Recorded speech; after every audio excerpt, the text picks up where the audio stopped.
So we had, if you remember, a couple of Sundays ago, we had a power outage. And I decided I like the lighting so much for that I decided I'm not going to turn on the overhead lights anymore because I like it better this way. Sometimes it's kind of interesting to see how our community responds to power outages. Now, keep in mind, when I moved here in 1988, it was very, very commonplace for almost every home in this town to have a wood stove of some kind, whether it be an insert, a freestanding wood stove. It was common. It was very commonplace. It's not as common anymore as it used to be. And even homes that once used to have wood stoves, this is what I found out this year, people have removed them in place of something else.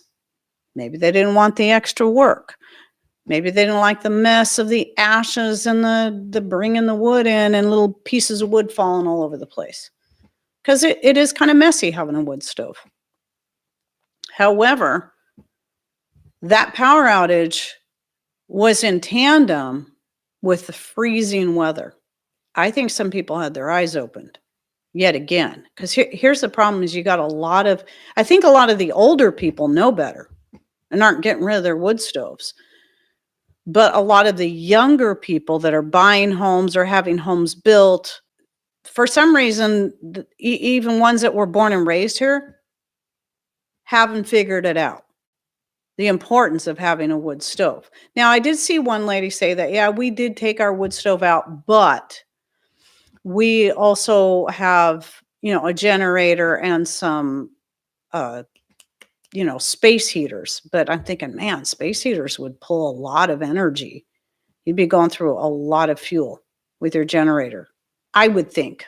So then to top it off, the roads were just terrible in a lot of places around here. Nobody wanted to leave their house. And so getting to the store to get groceries was a little harder for some people. And it's not like, I like to watch the community Facebook page when this kind of stuff happens because it helps me get an idea of how are people in our community thinking right now when these kind of things happen. And it's really sad to see how many, again, especially young people, I don't know what to do. It's so cold. I should have prepared more. People were actually saying that, while older people were saying, yep, you should always make sure you have this, that, and the other thing. And when I say younger people, I'm not talking about, people in their 20s. I'm talking about people in their 30s, 40s, in that age bracket. And I'm just like, I think you guys are old enough to know better. Our boys know better they have generators at least, and Ryan has a wood stove. Justin has a wood stove, but it's out in the shop. But he does have another way that he can heat his home if he has to, but he needs to get a propane tank because he does have a propane stove in his home. It's built into the home, but he just needs to get a propane tank and have it set up out there and have it ready in the event, of power outages. But he does have a generator. So my kids, they understand at least a little bit about the importance of having some kind of preparedness. Maybe not to the same degree as us. Well, not to the same degree as us, to say that. But we've always had a wood stove. We've always done certain things and learned how to live without power from the time the kids were little, well, from before we even had kids, because power outages are so commonplace here. And that's why I say that. That's why sometimes it just surprises me that people don't know better here, because power outages are extremely commonplace here, especially in the winter. Though we may not always get snow and ice, or we only get it for a short period of time, maybe. A lot of times they may not coincide, the freezing weather and the power outage. But this year it most certainly did. And I think a lot of people were smacked upside the head with this one because people were cold, cold, cold. They had no way to heat their homes. And we had family that even just came and stayed with us the night during that power outage so they wouldn't freeze to death because they had no way to heat their home.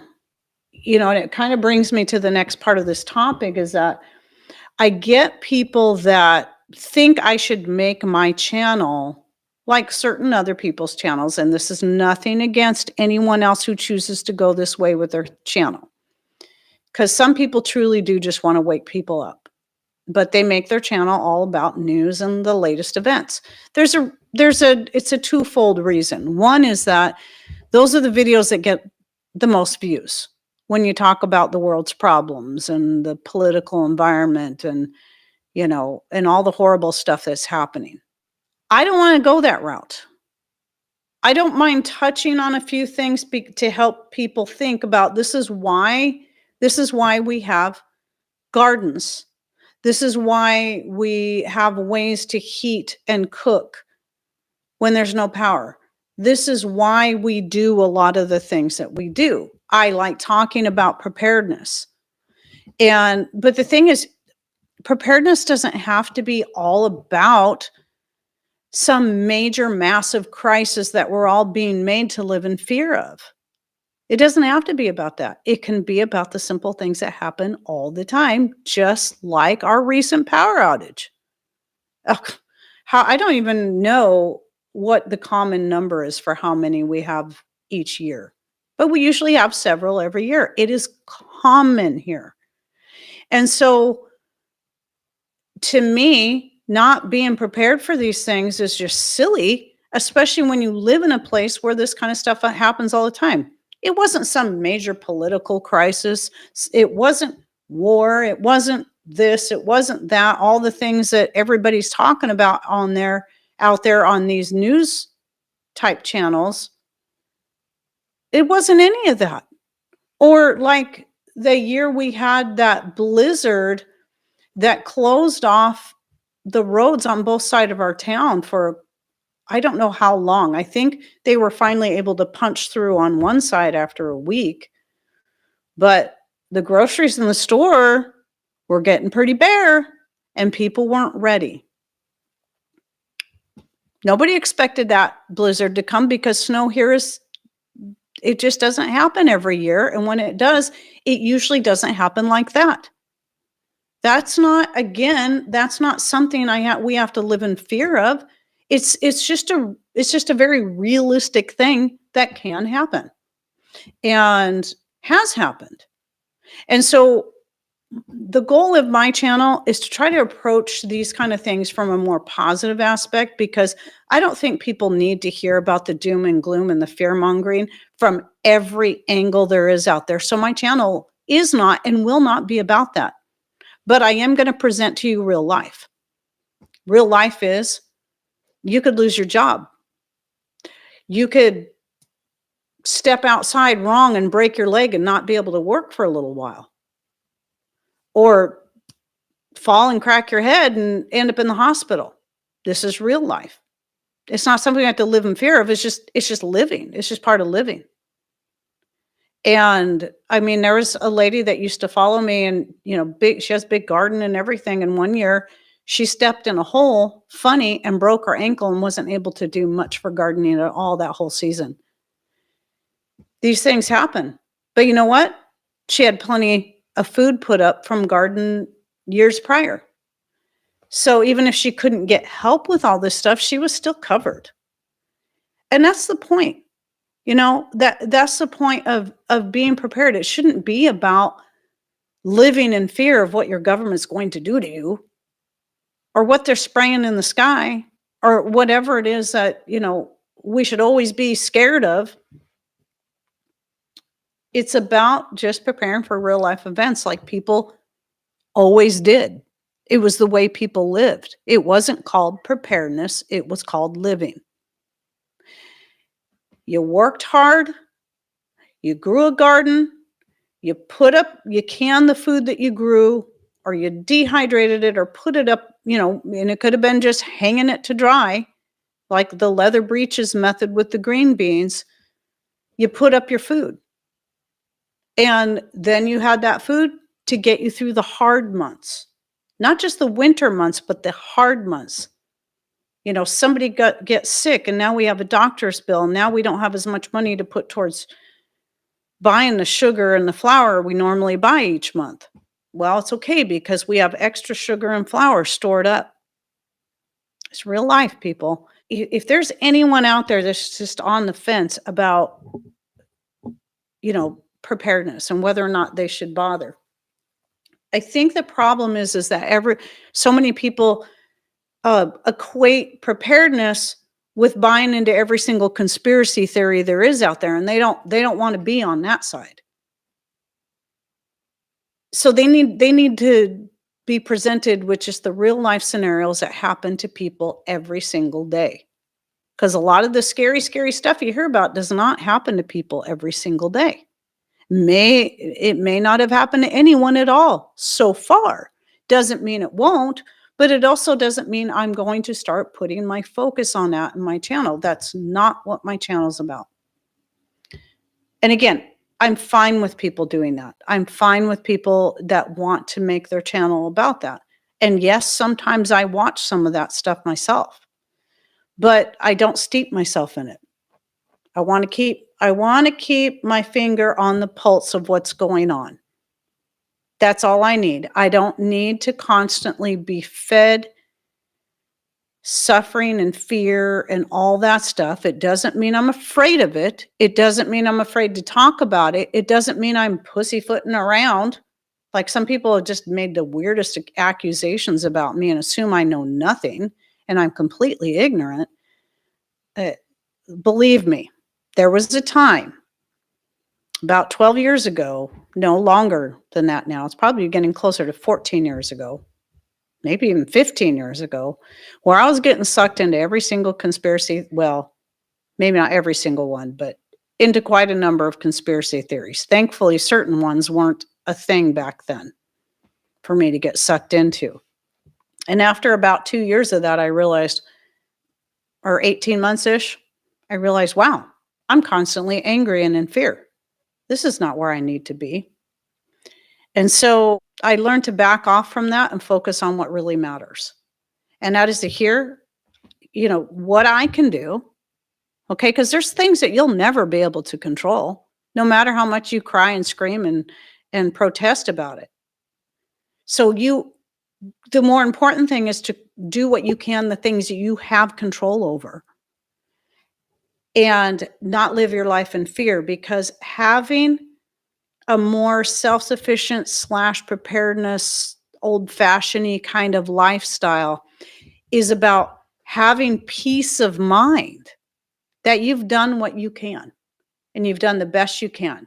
The peace of mind of knowing that you've got enough green beans stored up from your garden in the form of pressure canned to last you 3 years, or enough meat in your freezer, or whatever it is, enough of your medicinal herbs or culinary herbs dehydrated up to keep your flavor in your food and to keep you healthy.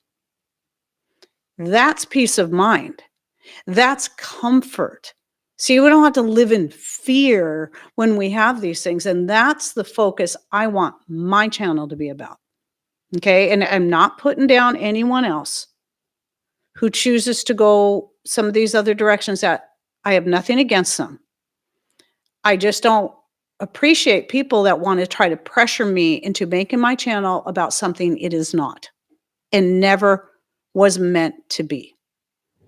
So there's nothing wrong with learning about some of that stuff, but always vet everything. Don't assume everything you believe just because the most trustworthy person or alternative news site told you it.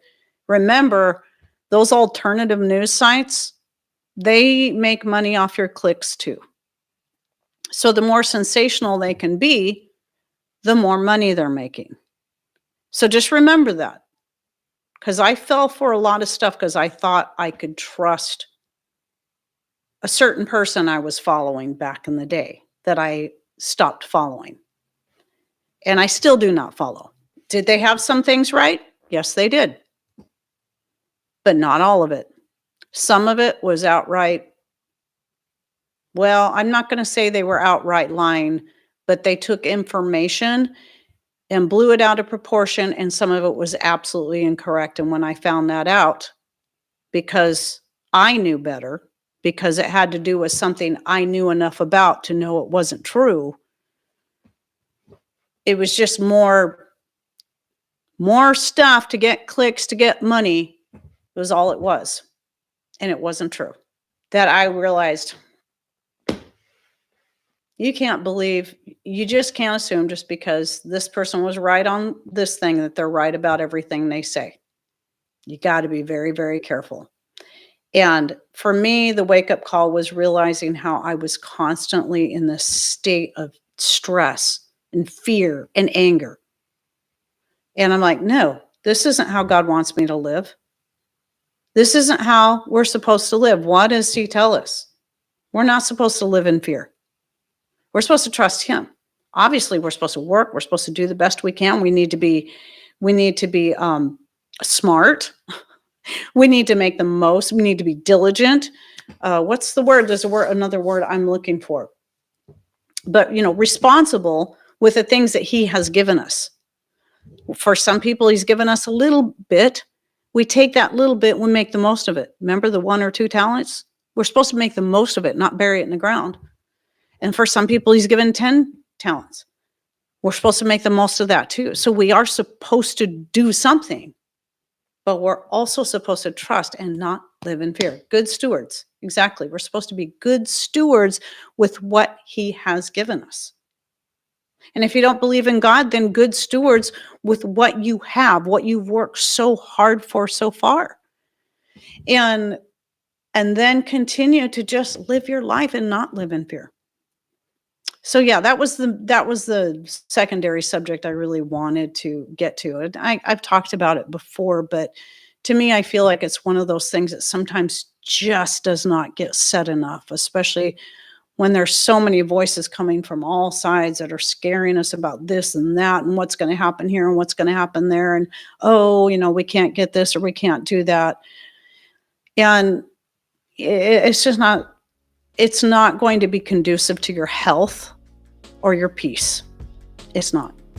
And so it's better to just, again, touch on what needs to be touched on, learn what you feel affects you the most, and then find the best way that you can to help counteract that so that you can keep moving ahead in your own life and have that peace and comfort and security.